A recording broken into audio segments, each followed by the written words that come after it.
That's right, Jess. There's been so much contention leading up to both of these town halls. And just like the candidates, they were quite different. Now, tonight, voters were able to ask the candidates direct questions. Let's take a listen.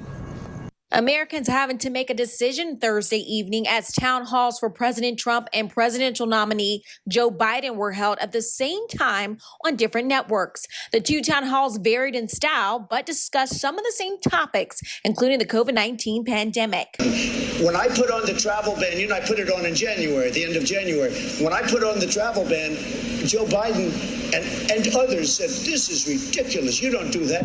Well, Dr. Fauci said I saved thousands and thousands of lives. Did you? I was early. I was extremely early when I put on the travel ban. Can I ask you, did your national security advisor on January 28th in the Oval Office warn you that this would be the greatest national security risk of your administration? He didn't say it, or you don't remember? I read it someplace. Maybe Woodward said it or something.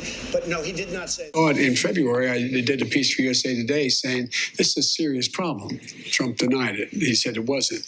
We later learned that he knew full well how serious it was when he did an interview with Bob Woodward. And at the time, he said he didn't tell anybody because he was afraid Americans would panic. Americans don't panic. He panicked. He didn't say a word to anybody.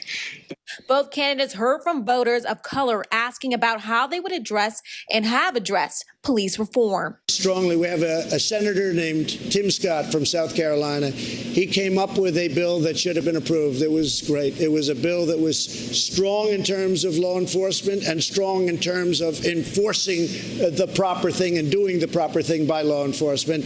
And the Democrats just wouldn't go for it. They wouldn't go for it at all. And I don't know why, because it was a really great bill. But I do have to say this.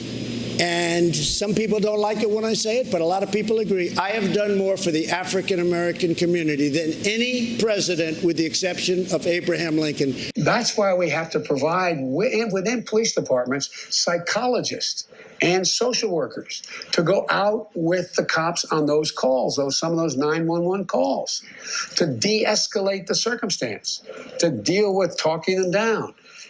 And there's a lot of things we can do. We shouldn't be defunding cops. We should be mandating the things that we should be doing within police departments and make sure there's total transparency. The topic of the Supreme Court nominee was also mentioned, with the moderator asking Biden if he would pack the court and if it was the right of people to know where he stood on that. I have not been a fan of court packing, because I think it just generates what will happen. Whoever wins, it just keeps moving in a way that is inconsistent with what is going to be manageable. So you're still not a fan? Well, I'm not a fan. I didn't say it depends on how this turns out. Not how he wins, but how it's handled.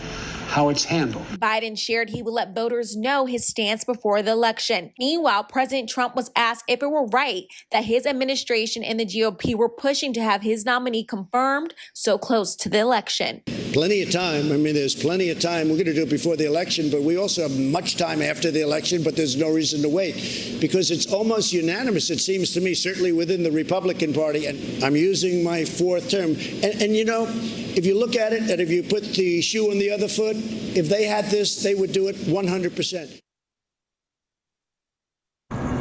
And both candidates are scheduled to hit the debate stage again on October 22nd. For now, in Bakersfield, Leslie Gooden, 23 ABC News, connecting you.